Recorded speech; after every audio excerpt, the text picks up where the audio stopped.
ایک مرتبہ حضرت بیت اللہ سے تشریف لائے، فرمانے لگے ایک ملک کسی علاقے کے عرب علاقے کے عالم تشریف لائے ملاقات کے لیے. فرمایا اس سے پہلے ملاقات نہیں ہوئی. آئے پوچھتے پوچھتے آئے، ملاقات ہوئی، بیٹھے بات چیت ہوئی. کہ آپ کیسے تشریف لائے؟ کہنے کہ مجھے آپ کی خدمت میں اللہ کے رسول صلی اللہ علیہ وسلم نے بھیجا ہے، جاؤ ملاقات کر لو. یہ وہ ہیں جن سے اللہ دنیا میں اپنی دین کی حفاظت کا اور خدمت کا کام لے گا، ان کی چلے گی دنیا میں. اس لیے حضرت میں آپ کو پہلے دیکھا نہیں، میں جانتا بھی نہیں، میں آپ سے ملاقات کے لیے حضور پاک صلی اللہ علیہ وسلم کے اشارے پر آیا ہوں آپ سے ملاقات کے لیے. ان کی چلے گی اب دنیا میں اور کام آگے بھی بڑھے گا. اتنا ذہن میں بنا لو. یہاں جو ہم آئے ہیں بزرگوں دوستوں، وہ اسی لیے آئے ہیں، اس لیے جمع ہوئے ہیں کہ ہمارے علاقے کا کام صحیح رخ پر پڑ جائے، کام والا بھی صحیح رخ پر ہو اور کام بھی صحیح رخ پر. اس کے لیے ہم آئے.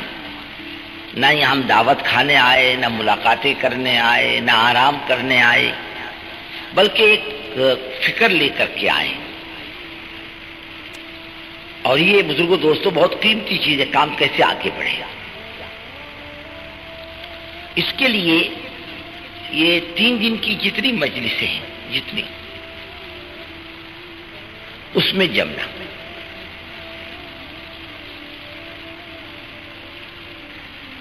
آدمی پر بعض مرتبہ سستی غالب دیتی ہے، لیکن اگر یہ مجمع ترتیب سے اپنے آپ کو کام میں لگائے تو انشاءاللہ اللہ نے چاہا تو کوئی چیز اس پر مشکل نہیں ہوگی.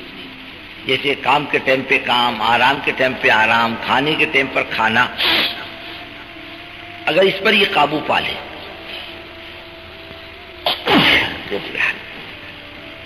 اس پر قابو پا لے انشاءاللہ ساری چیزیں قابو میں آتی ہیں. اور یہ خود ہی ارادہ کر لے کہ مجھے جمنا نہیں ہے تو پھر کسی کا جمانا بھی مشکل ہے. اور جمنے میں بزرگوں دوستوں آدمی کا فائدہ ہے. نہ جانے کون سی گھڑی کب آ جاتی ہے، کون سا موقع کب آ جاتا ہے. کوئی بات دل کو لگتی ہے اور دل کی دنیا بدل جاتی ہے. کسی کی کیسی بات کیوں نہ ہو. اب آپ نے فضائل صدقات میں پڑھا ہوگا، حضرت فضیل بن عیاض رحمۃ اللہ علیہ ایک بزرگ ہیں، مشہور بزرگ ہیں. وہ چوری کیا کرتے تھے ولی بننے سے پہلے. ایک دن کسی مکان کے اوپر چڑھ رہے تھے، کوئی اندر کلام پاک کی تلاوت کر رہا تھا. کون کر رہا تھا اس کا تذکرہ ہی نہیں. ایک اللہ کا بندہ کر رہا تھا، الم یعن للذین آمنوا ان تخشع قلوبهم لذکر اللہ، کہ اللہ کی طرف رجوع کا موقع نہیں آیا. اور میں آ گیا نہ لمبا چوڑا بیان، نہ لمبی چوڑی تقریر، ایک جملے نے زندگی پلٹ دی. ایک جملہ. یہاں 2-3 دن کی مجلسوں میں نہ جانے اللہ تعالیٰ نے کس کی ہدایت کس کی زبان میں اٹکائی، اللہ ہی جانتا ہے. اس کی زبان سے یہ جملہ نکلا اور اس کی دل کی دنیا پلٹ گئی. جیسے حدیث پاک میں آتا ہے، ایک صحابی بکریاں چرا رہے تھے مدینے کے اطراف میں. ایک بھیڑی نے بکری پکڑ لی، انہیں بکری چھڑا لی بھیڑیے کے منہ سے. بھیڑیا کہنے لگا اللہ تعالیٰ نے میرے کو روزی دی اور تم نے چھین دی. بہت ڈرے کہ بھیڑیا بات کرتا ہے. فرمایا میرے بات کرنے پر تعجب مت کرو، بلکہ اللہ کے رسول صلی اللہ علیہ وسلم مدینے میں ہجرت کر کے تشریف لا چکے ہیں، تم ابھی تک نہیں پہنچے ایمان لانے کے لیے. تعجب کی بات یہ ہے. اب اس کی زبان سے بات سنی. بھیڑیا کون ہے؟ ایک درندہ ہے، مخلوق اللہ تعالیٰ کی. اس کی زبان سے بات سنی اور اللہ کے رسول صلی اللہ علیہ وسلم کی خدمت میں پہنچ گئے. وہ بھیڑیا ہدایت کا سبب بن رہا. ایک بات کسی کی زبان سے نکل گئی اور ہمارا معاملہ بدل گیا زندگی کا. کوئی بھی نہیں بول سکتا. گھڑیاں ہوتی ہیں کچھ اللہ کی طرف سے، قبولیت کی گھڑیاں. ایسی یہاں کی جتنی مجلسیں ہیں ان میں جمنا. ایک بات.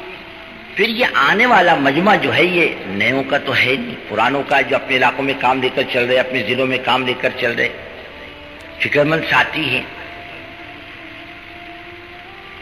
یہ وہ مجمع ہے. ہمارے میاں جی محراب ایک مرتبہ راجستھان کے پرانوں میں فرما رہے تھے، دیکھو بھائی یہ پرانوں کا مجمع ہے، مشورے والوں کا. اس میں اگر ایک آدمی بھی بے فکر بے توجہ رہے گا، اس کے اثرات سارے مشورے پر پڑیں گے۔ عبادت کا معاملہ تو ایسا ہے کہ اللہ نے 4 کی نماز قبول کر لی تو پورے مجمع کی نماز قبول ہو جاتی ہے، لیکن دعوت میں مسئلہ ایسا ہوتا ہے کہ 1-2 کی غلطی سب کو لے کر ڈوبتی ہے۔ جیسے آپ کے عہد کے اندر اجتہادی غلطی بیچاروں کی، جان بوجھ کر نہیں، چلو اب جنگ ختم ہو چکی اور اللہ کے رسول صلی اللہ علیہ وسلم کا حکم وقتی تھا، جگہ چھوڑ دو۔ کسی نے منع بھی کیا، نہیں جگہ میں چھوڑنا گا، جنگ ختم ہو گئی، اب کیا رکھا ہے، چلو، بس وہی ناکامیابی کا سبب بنا۔ تو 1-2 کی غلطی سب کو لے کر ڈوبتی ہے، اور آدمی کے بے فکری سب کو لے کر ڈوبتی، اس کے اثرات سب پر پڑتے ہیں۔ اس کے لیے یہ کام کرنے والوں نے فکرمند اور متوجہ ہونا اللہ کی طرف، فکرمند ہونا اللہ، یہ علاقے کا مجمع اٹھ کر کے آ رہا ہے، ان کی جان مال امانت ہے، ان کی جان مال قیمتی ہے، اس کو ضائع کرنے کے لیے یہاں نہیں بلایا، بلکہ ایک فکر دلانے کے لیے بلایا ہے۔ اور جب تک آدمی تمام مجلسوں میں جمے گا نہیں اور کوئی بات سنے گا نہیں، کوئی بات اوڑھے گا نہیں، تو اپنے علاقے میں جا کر کرے گا کیا؟ آج جو مسائل ہیں وہ کام کے نہیں، بزرگوں، اللہ نے کام کے راستے تو کھول دیے، کام نکل گیا، موافقت و مخالفت کی منزلوں سے آگے جا چکا کام۔ آج کوئی مخالفت کرے تو کام رکتا نہیں، کوئی موافقت کرے تو کام بڑھتا نہیں، موافقت مخالفت کی منزل سے نکل چکا۔ استدبار کے زمانے میں کام کرنے والا محفوظ رہتا ہے اور کام خطرے میں رہتا ہے۔ استدبار کے زمانے میں جب مخالفت ہو، رکاوٹ ہو، بات نہ سنی جائے، دھکے مارے جائیں، نکالا جائے، اس زمانے میں کام خطرے میں رہتا ہے، کام کرنے والا خطرے میں نہیں رہتا۔ اس وقت کام کرنے والوں کی نگاہ اللہ پر ہوتی ہے، لیکن جب استقبال کا زمانہ آتا ہے، قومیں متوجہ ہوتی ہیں، تو کام نکل جاتا ہے خطرات سے اور کام کرنے والا پھنس جاتا ہے خطرات میں۔ یہ خطرے کی گھنٹی ہے۔ امام احمد بن حنبل رحمۃ اللہ علیہ فرمایا کرتے تھے، جیل کا زمانہ اچھا تھا یہ عزت کے زمانے کے مقابلے میں، وہ مار کا زمانہ، مخالفت کا زمانہ، کہا وہ اچھا تھا۔ یہ جو آج کا استقبال کا زمانہ آیا ہے، فرمایا یہ خطرے کا زمانہ ہے، آدمی اس میں بچل بھی سکتا ہے۔ اسی زمانے میں تو کام کرنے والوں میں گروپ بنتے ہیں، اسی زمانے میں تو تیری میری ہوتی ہے، اسی زمانے کے اندر تو آدمی اپنی ڈیری کی مسجد الگ جماتا ہے، اپنا مقام الگ بناتا ہے، اپنی پوزیشن الگ بناتا ہے، پھر علاقائی ذہن بنتا ہے، صوبائی ذہن بنتا ہے، ضلع کا ذہن بنتا ہے، اور اپنی بستی کا ذہن بنتا ہے۔ یہ سب گندی ذہنیت ہے۔ میرا علاقہ، کوئی اپنے خاندان سے لے کر آیا اپنا علاقہ، باپ نے وراثت میں دیا اپنا علاقہ، کہ اللہ میاں نے بانٹ کے دیا علاقہ، یہ تیرا علاقہ، یہ میرا علاقہ، یہ بستی یہ میری بستی، یہ تیری بستی، اللہ نے بانٹ کے دیا نہیں، بلکہ اللہ تعالیٰ نے اس کے لیے تو کام کے سارے راستے کھول دیے۔ لیکن یہ ذہن کب بنتا ہے؟ جب استقبال کا زمانہ آتا ہے۔ اب کام کرنے والوں کے لیے خطرات بڑھ جاتے، کام تو نکل جاتا ہے، یہ پھنس جاتا ہے، اور اس کا ٹھیک ٹھیک چلنا یہ ضروری ہے۔